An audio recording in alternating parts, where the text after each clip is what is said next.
আসসালামু আলাইকুম। প্রিয় দর্শক, অন্য মঞ্চের আলোচনায় আপনাদের সকলকে আমন্ত্রণ জানাচ্ছি। এই মুহূর্তে আমাদের সাথে আছেন গৌতম লাহিড়ী দাদা আপনারা সকলেই চিনেন। তো আমাদের আজকের যে বিষয় সেটা হচ্ছে পাক-ভারত উত্তেজনা, ঢাকার কূটনীতিক সমীকরণ কোন দিকে? সেই বিষয়গুলো নিয়ে কিছু ক্রিটিক্যাল প্রশ্ন আছে যে যার কাছ থেকে জানতে চাইবো যে সাংবাদিক জীবনে দাদা এগুলো শুনেছে কিনা? দাদা নমস্কার আপনাকে। নমস্কার, নমস্কার। দাদা আমার ১ম কথাটাই শুরু করি যেটা পাক-ভারত উত্তেজনা। এখন অলরেডি পাকিস্তানের ফিল্ড মার্শাল বা প্রধানমন্ত্রী ওরা ভারতে আক্রমণ করবে বলে এরকম কথাও বলছে। আবার এদিকে বলছে পশ্চিম দিক থেকে মানে আমাদের এদিক থেকে হবে। এদিক থেকেও হবে। আর সবচেয়ে মজার বিষয় কি যে পাকিস্তান থেকে আসা একটা জাহাজ চট্টগ্রাম বন্দরে ভিড়ে ছিল যেটা নিয়ে প্রচুর কথাবার্তা হয়েছিল তখন যে কি আসছে কেউ জানে না। সেই জাহাজে থাকা ২৫ টি কন্টেইনার হঠাৎ করে হাওয়া। মানে কেউ জানে না। পোর্টের ভেতর থেকে হাওয়া হয়ে গেছে। এখন ওই জাহাজের ওখানে কি অস্ত্র না কি? ২৫ কন্টেইনার নাই। তো সবগুলো বিষয় মিলে আসলে কি মনে করেন এটা? না, ১ম কথা হচ্ছে যে পাকিস্তানের সঙ্গে ভারতের যে সম্পর্ক, যে সম্পর্ক তো উন্নতি হওয়ার কোনো লক্ষণ নেই এবং দেখাও যাচ্ছে না। তার মূল কারণটাই তো হচ্ছে যে পাকিস্তান তাদের ওখানে যেসব জঙ্গিদের আশ্রয় দেয়, যারা ভারতে মাঝে মধ্যেই হামলা চালায়। কারণ তারা পাকিস্তান জানে তারা যুদ্ধে ভারতের সঙ্গে পেরে উঠবে। তাই তারা একটা পথ নিয়েছে যেটা তাদের রাষ্ট্রীয় নীতি। সেটা হলো বলে প্রক্সি ওয়ার। প্রক্সি ওয়ার মানে অন্য কোনো জঙ্গিদের পাঠিয়ে ভারতে হামলা চালিয়ে ভারতের নিরীহ নাগরিকদের হত্যা করা অথবা ধ্বংসলীলা চালানো, যেগুলো অতীতে অনেকগুলো ঘটনা তো সকলেই জানে কি কি ঘটনা ঘটেছে। এবং সর্বশেষ হলো পেহেলগাঁও যে হত্যাকাণ্ড ঘটেছিল। তারপরেও যে ভারত অপারেশন সিন্দুর চালু করেছে, অপারেশন সিন্দুর কিন্তু এখনো জারি আছে। ওটা কিন্তু স্থগিত আছে, মানে প্রত্যাহার করে নেওয়া হয়নি। ফলে পাকিস্তান যদি সেরকম কোনো মনে করে কোনো, যদি অ্যাডভেঞ্চার বলি, অযথা করতে চায়, তাহলে তার সমুচিত জবাব পাবে ভারতের থেকে। ভারতের যদি গোড়া থেকে ইতিহাস দেখা যায় পাকিস্তানের সঙ্গে, পাকিস্তান এমন কোনো যুদ্ধ নেই যে যুদ্ধে তারা পরাজিত হয়। ৭১-এর যুদ্ধে তো ৯৩,০০০ সৈনিক তো বন্দী হয়েছিল এবং দয়া পরবশ হয়ে তখনকার সরকার, ইন্দিরা গান্ধী সরকার, তাদের দেশে ফেরার ব্যবস্থা করে দিয়েছিল। তাদেরকে তো নির্মমভাবে হত্যা করা হয়, অথচ পাকিস্তানিরা যে হত্যাকাণ্ড চালিয়েছিল এটা বাংলাদেশের মানুষ নিশ্চয়ই মনে রেখেছে। ফলে আমি বলছি পাকিস্তানের থেকে যে উত্তেজনা, পাকিস্তানের একটা বড় সমস্যা হচ্ছে যে তাদের যখন মানে আভ্যন্তরীণ রাজনৈতিকে অনেক জটিলতা দেখা যায় বা অস্থিরতা তৈরি হয়, রাজনৈতিক অস্থিরতা, তখন গোটা পাকিস্তানের জনসাধারণের দৃষ্টি ঘুরিয়ে দেওয়ার জন্য ভারতে দিকে তারা ভারত দ্বারা আক্রান্ত, ভারত হুমকি দিচ্ছে এসব বলে তারা পাল্টা একটা প্রস্তুতি করে জাতীয়তাবাদ, গুরু জাতীয়তাবাদ জাগানোর একটা চেষ্টা করে। কিন্তু সেটা প্রতিবারই ব্যর্থ হয়েছে। আমি নিজে বহুবার কিন্তু পাকিস্তান গেছি, যাইনি তা নয়, অতীতে গেছি, অনেকবার গেছি।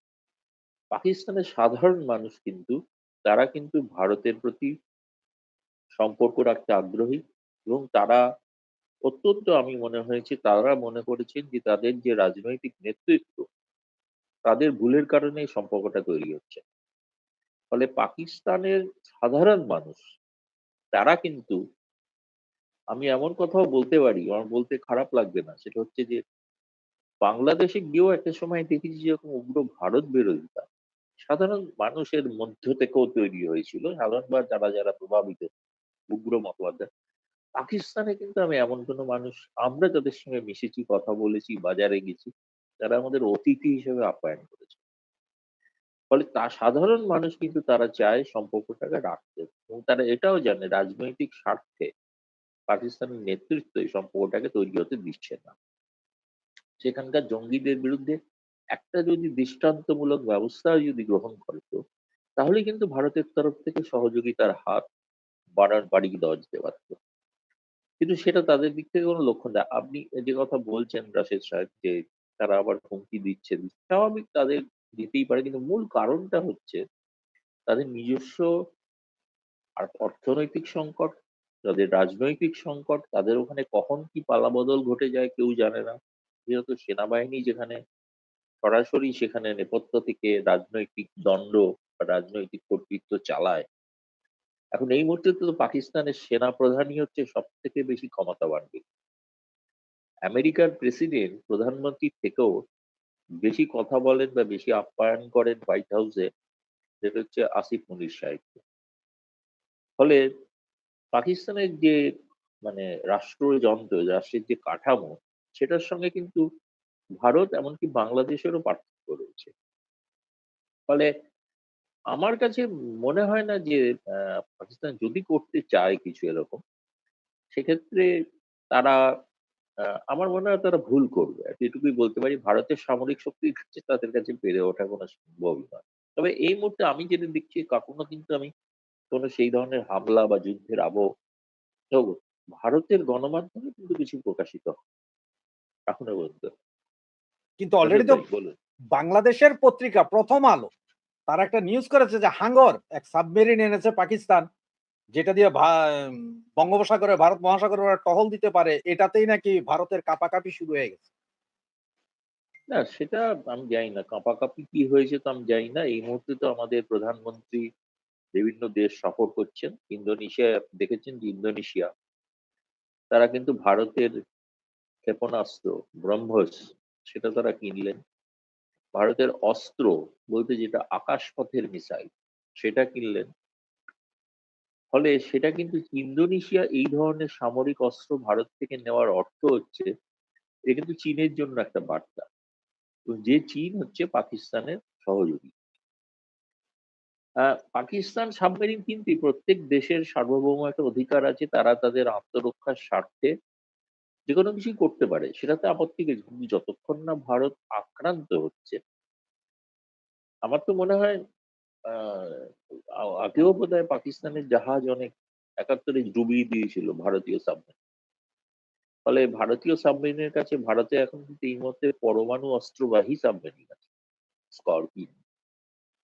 তার খবর যদি তারা রাখেন, এবং আমার ধারণা আপনি যে সংবাদ মাধ্যমের কথা বলছেন, যারা আশা করি তারা অনেক, আমিও মনে করি অনেকে তাদের মধ্যে নিয়মিত খোঁজ খবর রাখেন, পড়াশোনা করেন, তারা অনভিজ্ঞতা না, তারা জানেন যে ভারতের যে স্করপিন সাবমেরিন তার ক্ষমতা কি, তার কি করতে পারে। ফলে বঙ্গোপসাগরে চাইলেই যে পাকিস্তানের সাবমেরিন এসে ঘুরে বেড়াবে সেটা এখানে ভারত সেটা চুপচাপ দেখবে, আমার মনে হয় পাকিস্তানকে, আমার মনে হয় সেটা চেষ্টা করা উচিত একবার। আমি স্বাগত জানাচ্ছি পাকিস্তান ওই সাবমেরিনটি নিয়ে একবার বঙ্গোপসাগরে আসুক, তারপরে দেখুন কি জবাব তারা পায়। ওটা কিন্তু ডুবে যাবে, খরচাটা অযৌক্তিক জলে যাবে, কারণ পাকিস্তানের জনতার ট্যাক্স পেয়ারের টাকাই ওইটা কেনা হয়েছে। ফলে তাদের আর্থিক সংকট বাড়বে, ভবিষ্যতে আবার একটা সাবমেরিন কিনতে হবে। এখন দাদা এই যে চায়নার রেজিস্ট্রেশন কৃত সেই জাহাজ, যে জাহাজ পাকিস্তান থেকে হয়ে বাংলাদেশে এসেছিল, সেই 25 কন্টেনার অস্ত্র না কি আছে এখনো যদিও আমরা জানি না, তবে সবাই সন্দেহ করছে অস্ত্র, কারণ এটা কোনো চেকিং হয়নি। সেই কন্টেনার গুলো গায়েব। এটার সাথে কি আপনার সে এর আগে 10 ট্রাক অস্ত্রের যে চালানটা ধরা খেয়েছিল, তেমন কোনো কিছু কি হওয়ার সম্ভাবনা আছে? 25টি কন্টেনার না পাওয়ার কারণটা কি? না, রাশেদ ভাই আপনি যেটা বলছেন সেটা বোধহয় সম্ভবত ঠিক বিএনপি সরকার আসার আগেই ঘটেছে, তাই না? এই যে ইউনূসের আমলে। ইউনূসের আমলে, কিন্তু এখানে কন্টেনার ইউনূস তো হারিয়ে গেছে একটা, এখন। গত আচ্ছা, খবরটা কন্টেনার বেরিয়েছে গুলো, এখন।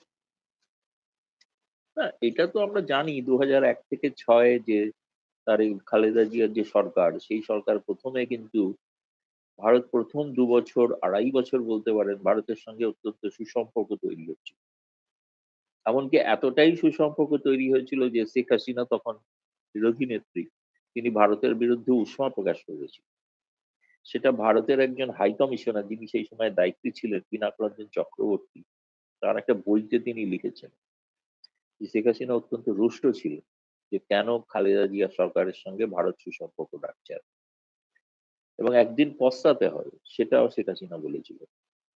এবং ঘটনা তারপর থেকে যখন এই চট্টগ্রাম অস্ত্র ঘটনা ঘটলো, যে এতগুলো ট্রাক ধরা পড়লো, এত কিছু ঘটলো, এবং তারপর থেকেই ভারতের সঙ্গে সম্পর্ক অনেকটা এবং চীনের সঙ্গে সম্পর্ক যেভাবে দৃঢ় দৃঢ় করতে চাইছিল সেই সময়কার খালেদা জিয়া সরকার, বিএনপি বরাবরই কিন্তু চীনের প্রতি অনেক বেশি অনুরক্ত, এটা ঘটনা। সেটা জিয়াউর রহমানের সময় থেকেই। জিয়াউর রহমান যখন সার্ক তৈরি করেছিলেন, তারপরে তিনি কিন্তু প্রথম প্রস্তাব দিয়েছিলেন যে চীনকে সার্কের অবজারভার স্ট্যাটাস দেওয়া হোক, এবং যেটা ঘটেও ছিল, হয়েও ছিল, হয়নি না। তারপরে চীনের সঙ্গে কূটনৈতিক সম্পর্ক স্থাপন করা, সেই কূটনৈতিক সম্পর্কের উদযাপন করা, সেই অর্থে ডাক টিকিট প্রকাশ করা, তার বিনিময়ে চীন অনেকগুলো উন্নয়নমূলক প্রকল্প তৈরি করে দিয়েছিল ঢাকায়, বুড়িগঙ্গার ওপরে সেতু তৈরি করা শুরু করে। তো এখন যেটা বলছেন আপনি, এই ঘটনা সেই সময়কার ঘটনার সঙ্গে এই কয়েকদিন আগে আহ বাংলাদেশের একদল সাংবাদিক ভারত সফর করে গিয়েছিল। তারা ভারতের অনেক পররাষ্ট্র মন্ত্রণালয়ের কর্মকর্তাদের সঙ্গে তাদের বৈঠকও হয়েছে। সেই বৈঠকে এমনকি কিছু থিঙ্ক ট্যাঙ্কের সঙ্গে বৈঠক হয়েছে, তার মধ্যে কিছু সাবেক হাই কমিশনারও ছিলেন। তারা কিন্তু স্পষ্ট ভাষায় বলেছিলেন যে আমরা 2001 থেকে 6 কিন্তু বলি। ফলে 2001-6 ইতিহাস আমরা আশা করব যে তারেক জিয়া সরকার একটু ভিন্ন পথে যাওয়ার চেষ্টা করবেন, হয়তো সে তার যেতে। কিন্তু যেটা বাংলাদেশে সবসময় দেখা যায় যে আওয়ামী লীগ ছাড়া অন্য কোনো সরকার এলে জঙ্গিরা তাদের নিজেদের স্বর্গরাজ্য মনে করে। ফলে জঙ্গিদের জন্য এই ট্রাক যদি কন্টেনার উধাও হয়ে যায়, কন্টেনারে যদি, ধরুন আমি ধরে নিচ্ছি যে অস্ত্র যদি নাই থেকে যাই থেকে থাকুক, যে কোনো পণ্যই থেকে, এতকাল ধরে তো কোনো একটা পণ্য ওই কন্টেনারে তো পড়ে থাকবে না, আর বাকিগুলো তো নষ্ট হয়ে যাবে না। চাল ডাল চিনি যদি এসে থাকতো, তাকে তো বার করে নিতে হবে। একটা কন্টেনার, এত বড় কন্টেনার, আমি জানি না যে এত বড় কন্টেনার উধাও হয়ে এসে কিন্তু যাবে কোথায়? তো এই কন্টেনার গুলো ছোটখাটো জিনিস নয় যে বাড়িতে কাঠের তলায় লুকিয়ে রাখা যায়, তাই না? তো কন্টেনার গুলো উধাও হয়ে গেল কোথায়, তাই না? এটা একটা রহস্যের ব্যাপার না?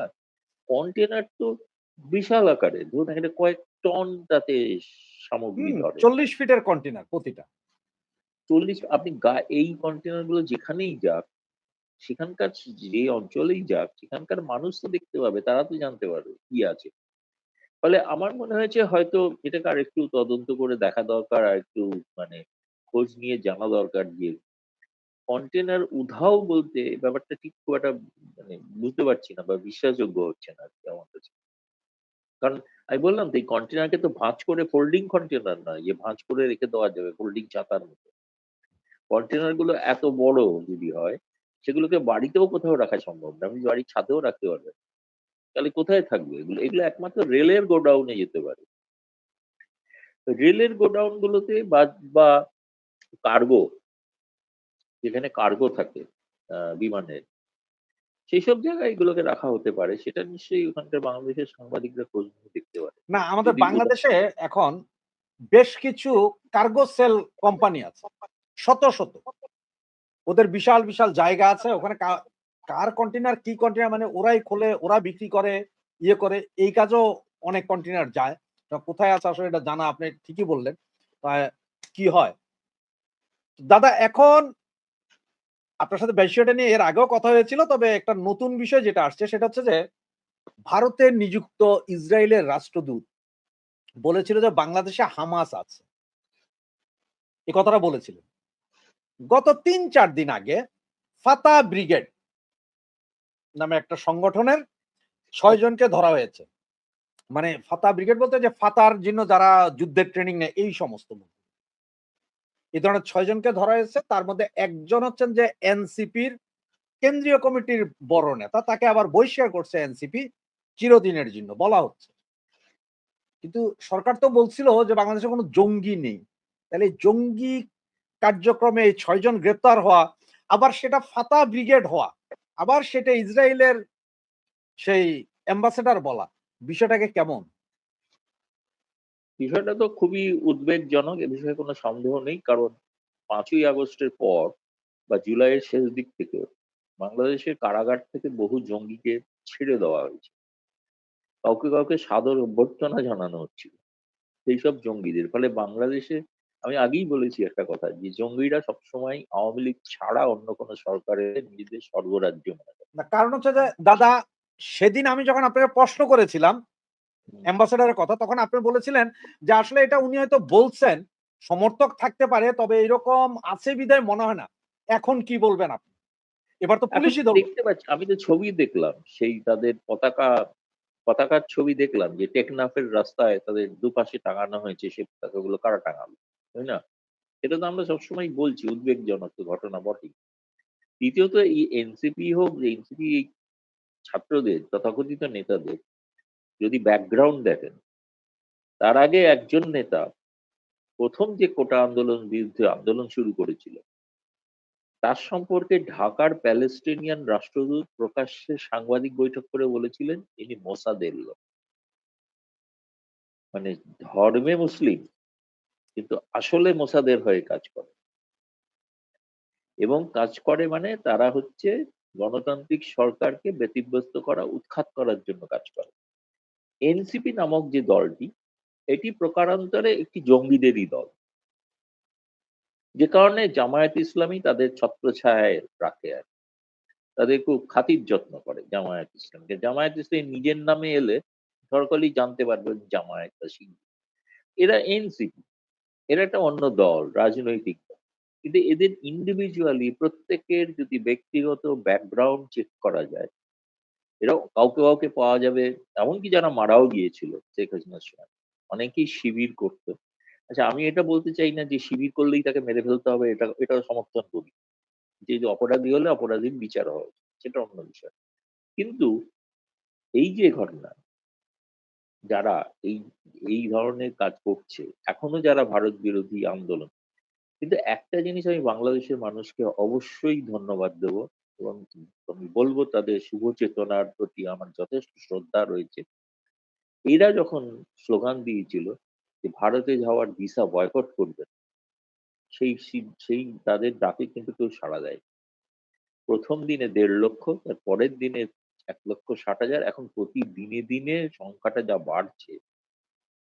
আগে আগে যদি আপনি দেখেন, তাহলে দেখবেন যে ভারত থেকে, বাংলাদেশ থেকে ভারতে ভিসা দেওয়া হতো বছরে ১৬ লক্ষ। আমার এখন আশঙ্কা হচ্ছে ১৬ দিনে ১৬ লক্ষ না আবেদন জমা পড়ে গিয়েছে।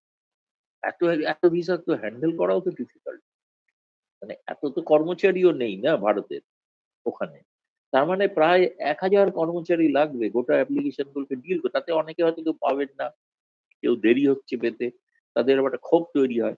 কিন্তু তারা যদি বাস্তবিক বিষয়টা দেখেন, যে ভারত তো এখন উন্মুক্ত করে দিয়েছে ভিসা সকলের জন্য, এবং আপনি ট্যুরিস্ট ভিসা নিয়ে এসে মেডিকেল চিকিৎসাও করতে পারেন, অসুবিধা নেই।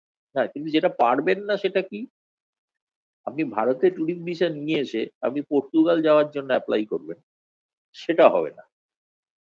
সেটার জন্য আপনাকে ভিসা দেওয়া যাবে না। সেটা দেওয়া যাবে, যাবে না আমি ভুল বলছি। তা আপনি ছাত্র ভিসা হিসেবে এপ্লাই করুন। কিন্তু আপনি ট্যুরিস্ট ভিসা নিয়ে সেই পর্তুগালে যাওয়ার জন্য এসে এখানে আবেদন করবেন, এবং ধরাও পড়েছে অনেকে। ধরুন ফেরত পাঠানো হয়েছে, রিসেন্টলি ছবি দেখানো হয়েছে, যাদের যাদের ধরা হয়েছে তারা সব, মানে ভিসার কতগুলো নিয়ম আছে না, ভিসার নিয়ম আছে, আপনি যে ভিসা নিয়ে আসবেন সেই ভিসা অনুযায়ী কাজ করবেন। আপনি যদি সার্ক ভিসা নিয়ে আসেন, তাহলে সার্ক সংক্রান্ত কাজ করবেন। সাংবাদিক সার্ক ভিসা নিয়ে যদি আসেন, আমি জানি কিছু সাংবাদিক আসবে সার্ক ভিসা, তারা সাংবাদিকদের সঙ্গে বৈঠক করতে আসবে, সেটা তারা তারা অ্যালাউড, তারা করতেই পারে। কিন্তু তারা সার্ক ভিসা নিয়ে এসে এখানে ব্যবসা করবেন, সেটা তো হওয়া সম্ভব। ফলে এগুলো আমার মনে হয় বাংলাদেশের সাধারণ মানুষেরও বোঝা উচিত। আপনি অযথা কোনো কোনো দেশের ভিসা, প্রত্যেক দেশের সার্বভৌম অধিকার আপনাকে দেওয়ার, যেমন রাইট, মানে আপনার অধিকার নয় যে অ্যাপ্লাই করলেই পাবেন তা নয়। যেহেতু আপনি ন্যায্য কারণে যাবেন, নিশ্চয়ই আপনি ভিসা পাবেন, কিন্তু ভিসার অপব্যবহার করবেন না, এটাই আমরা আশা করি। এটা আমি বলবো যে ভারতীয়রাও যদি যায়, তারাও যেন ভিসার অপব্যবহার না করে, সেটাও তাহলে ভুল হবে। ফলে আপনি যে কথায় এসছিলেন, যে সেটা হচ্ছে যে এই যে সম্প্রতি একদল মানুষ সবসময় বাংলাদেশের ইতিহাস থেকে যদি দেখেন, ৪৭ থেকে ৭১ আর ৭১-এর পরেও একদল মানুষ আছেন যারা আদর্শগত দিক থেকে ভারত বাংলাদেশ মৈত্রীর বিপক্ষে। তারা চান না, তারা বাংলাদেশ পাকিস্তান মৈত্রীর পক্ষে। ঐতিহাসিক কারণে তাদের রাজনৈতিক আদর্শই হচ্ছে সেটা। ফলে সেই কারণে এই মানে এই যে সমুদায়টা, যারা ফুলে ফেঁপে ওঠে যখন আওয়ামী লীগ ক্ষমতায় থাকে না, আপনি যাদের দেখছেন আওয়ামী লীগের সময় আপনি হিজবুত তাহরিরের নাম শুনেছিলেন কোথাও? তারা প্রকাশ্যে এখন ঢাকার যে অফিস খুলে বসে মিছিলও করে, তাই না? আপনি যাদের ছবি দেখা যাচ্ছে, ওই যে ফাতা বললেন, এই যারা যুদ্ধের ব্রিগেড, তাদের এবং একই সঙ্গে এটা বলি আমি যে এটা দেখিয়ে কোনো, এটা শেষ পর্যন্ত কিন্তু জঙ্গিরা জয়লাভ করে না। পৃথিবীর কোনো ইতিহাসে কোনো জঙ্গি বিদ্রোহ মুসলিম দেশেও যদি দেখেন, সেখানে তারা জয়লাভ করেনি। শেষ পর্যন্ত জয়লাভ করেছে গণতান্ত্রিক শক্তি। ফলে আগামী দিনে গণতান্ত্রিক শক্তি কিন্তু জয়লাভ করবে, এরা পরাস্ত হবেই। রজত ভাই, দাদা, আমরা অলরেডি গতকালকে থেকে যেটা শোনা যাচ্ছে বিভিন্ন টক শোতে বিভিন্ন ধরনের খবর দিচ্ছে, আপনার কাছে কতটুকু খবর আছে জানি না, সেটা হচ্ছে মার্কিন অ্যাম্বাসেডর যে ভারতে আছেন, কি জানি নাম ওনার, উনি নাকি বেশ কয়েকবার অলরেডি শেখ হাসিনার সাথে দেখা করেছেন, অ্যাপয়েন্টমেন্ট নিয়ে দেখা করেছেন। এটা আসলে কতটুকু আপনি জানেন বিষয়টা? ওনার নাম সার্জেই গড়। সার্জিও গো, জি। সার্জেই গড়, উনি আসলে নাম হচ্ছে গর্কভস্কি। উনি আসলে উজবেকিস্তানের, কিন্তু উনি মার্কিন। ওনার জন্ম ছিল উজবেকিস্তানে। আহ উনি হচ্ছেন ট্রাম্পের খুব ঘনিষ্ঠ একজন এই রাজনীতিবিদ। ভারতেরও যেরকম রাজনীতিবিদ high commissioner, Dinesh Trivedi high commissioner রয়েছেন, রাজ্যেই গৌড় হলো ট্রাম্পের ঘনিষ্ঠ একজন রাজনীতিবিদ। তিনি কিন্তু পেশাদারী ডিপ্লোম্যাট নন, মানে ফরেন সার্ভিসের লোক নন। এবং তার সঙ্গে কিন্তু আপনারা হয়তো দেখেছেন যে তিনি দীনেশ ত্রিবেদী ঢাকায় আসার আগে সার্জেই গৌড়ের সঙ্গে কথাও বলেছেন, বৈঠক করেছেন। কারণ সার্জেই গৌড় শুধুমাত্র ভারতের রাষ্ট্রদূত নন, তিনি দক্ষিণ এশিয়া, মধ্য এশিয়া শুধু সবই দেখেন। একটা বড় দায়িত্ব তার। তিনি শেখ হাসিনার সঙ্গে দেখা করাটা আমার মনে হয় না যে, মানে আমার কাছে সত্যি কথা বলতে গেলে কোনো কনফার্মেশন আমি বলতে পারবো না এই বিষয়টা। আচ্ছা, আচ্ছা। আমার কাছে একটু, ভারতে কি জানেন তো, ভারতে কতগুলো যেটা বাংলাদেশে অবাধে করতে পারে যে কোনো দেশের কূটনীতিবিদ, কোনো রাজনৈতিক দলের অফিসে চলে গেল, আপনি দেখেছেন, লাগাতার দেখেছেন শেখ হাসিনা হুম। থাকাকালীন কিভাবে আমেরিকান, ইউরোপিয়ান লোকেরা জামায়াত, বিএনপি সকলের সঙ্গে বৈঠক করতো, কথা বলতো, আবার বেরিয়ে এসে সাংবাদিকদের বলতো। ভারতে এটা করা যায় না। ভারতে এটা করলে পরের দিনই তাকে অবাঞ্ছিত ঘোষণা করা হবে, তাকে দেশত্যাগ করতে বলা হবে। ভারতে থেকে যদি কোনো বিদেশি রাষ্ট্রদূত কোনো রাজনৈতিক নেতা বা নেত্রীর সঙ্গে দেখা করতে চান, তাহলে সেটা পররাষ্ট্র মন্ত্রণালয়ের অনুমতি ছাড়া সম্ভব না। আপনি বলুন তো কতজন রাজনৈতিক নেতা অন্য, যারা দলাই লামার সঙ্গে বা দেখা করতে পারে? দলাই লামার সঙ্গে নির্দিষ্ট কিছু মানুষ দেখা করেন, রাজনৈতিক নেতাও দেখা করেন না, মন্ত্রীরাও দেখা করেছেন, তার জন্মদিন উপলক্ষে দেখা করেন। কিন্তু তিনি তো এখানে অফিসিয়ালি সরকারিভাবে ঘোষিত একজন আশ্রিত ব্যক্তি। তেমনি শেখ হাসিনাও এখানে আশ্রিত। ফলে তার সঙ্গে কেউ দেখা করতে গেলে, আপনি দলাই লামার সঙ্গে যারা দেখা করেছে, মন্ত্রী কিরণ রিজিজু দেখা করেছে, তার ছবি দেখা যাচ্ছে, তার ছবি প্রকাশিত হয়েছে। শেখ হাসিনার সঙ্গে দেখা করার সঙ্গে আপাতত কেবলমাত্র আওয়ামী লীগ নেতা নেত্রীরাই দেখা করছেন, এটুকু জানি। সেটা ভারত সরকারের অনুমতি তার হয়তো লাগে। তিনি জানান যখন আমি এনার সঙ্গে দেখা করতে চাই, তখনই ভারত সরকার সেই বিষয়ে তখন সিদ্ধান্ত নেন। আগামী কিছুদিনের মধ্যে আরো কিছু নেতা দেখা করছেন শেখ হাসিনার সঙ্গে, আমি শুনেছি। তারা আসবেন, হয়তো বিদেশ থেকেই আসবেন। তো এইটা মানে সেখানে সার্জেই গৌড় একজন রাষ্ট্রদূত, এটা কিন্তু প্রোটোকল বিরোধী একটা বিষয়। যদি গোপনে দেখা করে থাকেন সেটা আমার জানা নেই। কিন্তু বা এটা ফোন ঘটনা করলে যে, বা ফোনে কথা কিন্তু বলতে এটা পারে। ফোন তো অ্যাভেলেবেল, ফোনে কথা বললেও বলতে পারে, সেটা আমার কাছে কনফার্মেশন কিছু নেই। এবং কথা বললেও শেখ হাসিনাকে জিজ্ঞেস করলো, তিনি স্বীকারও করবেন না, সার্জেই গৌড়ও স্বীকার করবেন না। এটা ঘটনা। আর একটা তো ঘটনা, যে ছবিটা আসলে আমার মনে হয় এটা কূটনৈতিক একটা বার্তা দিচ্ছে, সেই ছবিটা হচ্ছে দীনেশ ত্রিবেদীর সঙ্গে সার্জেই গৌড়ের বৈঠক। এই ছবিটা প্রকাশ্যে এসছে, সার্জেই গৌড় নিজে টুইট করেছে। ফলে ভারত আমেরিকা বাংলাদেশ প্রসঙ্গে মনে হচ্ছে অনেকটা কাছাকাছি আসছে, এবং এটা তো তাই না? সর্বপ্রথম দেখা গেল যে দীনেশ ত্রিবেদীকে যেই মাত্র পাঠালেন, সার্জিও গরি আপনার টুইট করলো। এটা এর আগে টুইট দেখা যায় করে। নাই কখনো। না, এটা অন্য কোনো হাই কমিশনারের ক্ষেত্রে ঘটে। না। এটা ঘটনা, এটা একটা নতুন দিক, এ বিষয়ে কোনো সন্দেহ নেই। এবং এর ফলে এর মধ্যে মানে এটা সম্ভাবনার অনেক, অপার সম্ভাবনা, অনেক রকম কিছু জল্পনা করা যেতেই পারে। ইংরেজিতে একটা লাইন আছে যে প্রেগনেন্ট উইথ মেনি পসিবিলিটিস, অনেক সম্ভাবনা নিয়ে এটা একটা, সম্ভাবনাগুলো গর্ভাবস্থায় রয়েছে, অনেক কিছু ঘটতে পারে, এটুকুই বলতে পারি।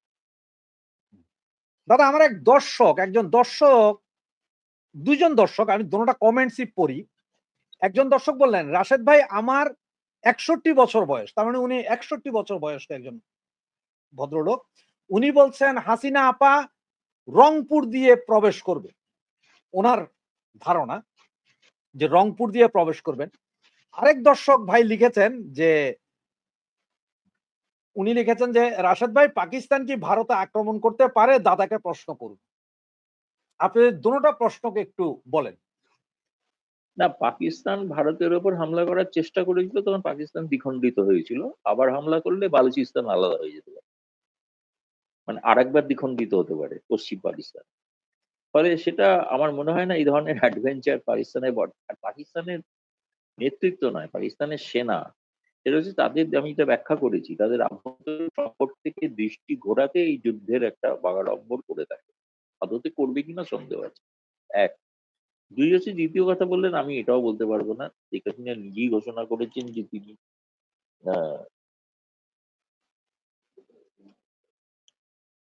হ্যাঁ, এক এক সেকেন্ড রাশিদ ভাই। জি জি জি।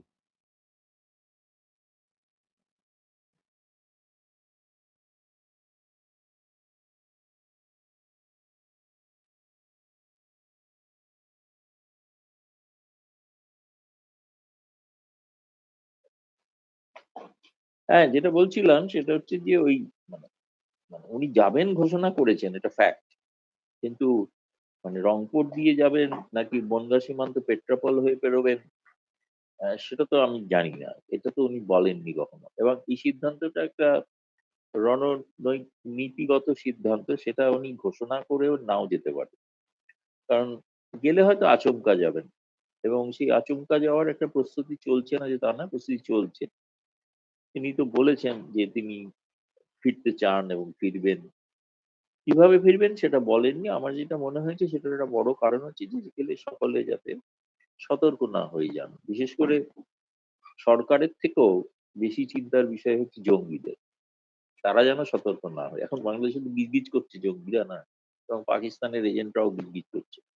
আইএসআই তো আসছেই, আইএসআই লোকেরা তো ঘোরাফেরা করছে, তারা ঘর বাড়ি। আজকে তো একটা ফেসবুকে একটু আগে দেখলাম, পাকিস্তানি কোনো একজন নাগরিক কিংবা কোন একজন অফিসার হবে, সে নেমে উর্দুতে একজন বাংলাদেশিকে অকথ্য ভাষায় গালি দিয়েছে। তো সেটা বাংলাদেশিরা সহ্য করছে, দুর্ভাগ্যের বিষয়। আমি দেখলাম এইমাত্র সামাজিক গণমাধ্যমেই দেখলাম একটু আগে, আপনার শো এর আগে। এটা যে সত্যি হয়ে থাকে, সত্যি মানে সেই ভিডিওটা পর্যন্ত দেখলাম। তো সে একটা উর্দুতে গালি দিচ্ছে, উর্দু ভাষায়, এবং তার মা বাবা উল্লেখ করে গালি দিচ্ছে, বাংলাদেশি। দাদা দেখেন ফলে এই এটা যে Hey, Why you take video? Madam sir, why you take video? Why? Why take video? অবশ্যই কাজ করতে hey, অবশ্যই গায়ে হাত দিছে উনি আমার। আমি শহীদুল্লাহ হল থেকে বেরি, আমি এই দিকে আসছি, উনার গায়ে উঠতেছে, আমার গায়ে থুতু দিছে, আমার গায়ে থুতু দিছে, আমার গায়ে থুতু দিছে। Aja, No media, I'm Muslim. আমি তো মুসলিম। Okay, no video. কি হয়েছে? উনি গায়ে হাত দিছে, গাড়িটা কি করছে ভাই? উনি কি করছে? উনি রং চালাইছে, সাইকেল থেকে বাজায় দিছে, বাজায় দেওয়ার পরে উনি আবার সাইকেল গাড়িতে ঠেলা লয়ে যেতেছে। এটা আটকান নাই ভাই। আরে এটা আটকান গাড়ি, এটা আটকান। আচ্ছা, Why you take video? Madam sir, why you take video? Why? Why take video? Take video. দাদা আমি আমার আপনাকে তো মনে হয় শুনলাম। এই বিষয়টা নিয়ে স্বরাষ্ট্রমন্ত্রী সালাউদ্দিন সাহেবের মন্তব্য করা উচিত। এবং সবচেয়ে মজার বাংলাদেশের একটা মিডিয়ার কথা প্রশ্ন শুনেন করা দাদা, সে মজার বলছে সে ঘটনা। মুসলিম, না সে বলছে সে মুসলিম, আরেক হুম, মুসলিমের মাকে সে কি করবে সেটা বলতেছে হুম, বিচ্ছিরি ভাষায়। তুমি আবার পাকিস্তানি হ্যাঁ, নাগরিক, তুমি রং সাইডে গাড়ি চালাচ্ছ, হ্যাঁ, হ্যাঁ। তাদের দুঃসাহস। এই দুঃসাহস তো তাদের বেড়েছে, এখন বেড়েছে, এবং বিহারিদের দুঃসাহস অনেক বেড়েছে শুনেছি বাংলাদেশে। ওই যে বললাম যে এখন তারা তাদের এটাকে নিজেদের স্বরাজ্য মনে করছে, এবং সালাউদ্দিন সাহেব পাকিস্তানের সঙ্গে চুক্তি করছেন যে শহরের নিরাপত্তার দায়িত্ব পাকিস্তানের পুলিশ নাকি দেখবে। তা পাকিস্তানের নাগরিকদের জন্য বাংলাদেশিরা প্রস্তুত থাকুন এ ধরনের আরো কিছু ভাষা শোনার জন্য। তাদের জন্য শুভকামনা রইল, আর কি বলবো। এবং সবচেয়ে মজার বিষয়, সালাউদ্দিন সাহেব পাকিস্তানে গিয়ে স্বরাষ্ট্রমন্ত্রীর সাথে দেখা করে বলেছেন যে শহরের নিরাপত্তা দেখার জন্য পাকিস্তানের চাচ্ছে। হোয়ারাজ গতকালকে পাকিস্তানে একযোগে 40 জায়গায় বোমা বিস্ফোরণ, 42 জন নিহত, তার মধ্যে সেনা অফিসার আছে, পুলিশ আছে। তারা কি নিরাপত্তার উপদেশ দিবে বাংলাদেশে? ওইটা উপদেশটা এটা দিতে পারে যে কিভাবে জঙ্গি চাষ করতে হয়, কিভাবে জঙ্গি বাড়াতে হয়, সেটাই হয়তো দেবে মনে হয়। আর পাকিস্তান তো এখনো পর্যন্ত তাদের এই দুঃখ ভুলতে পারেনি, যে পাকিস্তান যে বিভক্ত হয়ে যাওয়াটা, তারা এটা ভুলতে পারেনি কখনো। যে কারণে তারা ভারতের পাঞ্জাবে উগ্রপন্থীদের মদদ দিয়ে সেটা পাকিস্তান বিচ্ছিন্ন করার একটা চেষ্টা তারা চালিয়েছিল। এটা ইন্দিরা গান্ধী শক্ত হাতে দমন করেছিলেন, যার জন্য ইন্দিরা গান্ধীকে প্রাণও দিতে হয়েছে। পরবর্তীকালে সেই জঙ্গিদের হাতেই তার কিন্তু প্রাণ গিয়েছে। তো ফলে রক্তের বিনিময়ে তিনি ভারতের সার্বভৌমত্ব রক্ষা করেছিলেন। আমার মনে হয় যে সেই কারণেই যে এটা পাকিস্তান চেষ্টা করে যাবেই, সব সময়ই করে যাবে, কোনো সময়ই তারা এই পথ থেকে সরবে না। সেক্ষেত্রে তারা চায় তাদের একটা বন্ধু সরকার বাংলাদেশ, যে বন্ধু সরকার তারা যেটা করতে চাইছেন সেটা যাতে করতে সহায়তা করে। সেই সহায়তা করার জন্যই তাদের পক্ষে আরো ভালো হতো যদি জামায়াত ইসলামী ক্ষমতায় আসতো। কিন্তু সৌভাগ্যের বিষয় বাংলাদেশের মানুষ অন্তত জামায়াত ইসলামীকে কিছুটা হলো আংশিক হলেও রুখে দিতে পেরেছে। সেটা একদিক থেকে ভালো, মন্দের ভালো আর কি বলবো।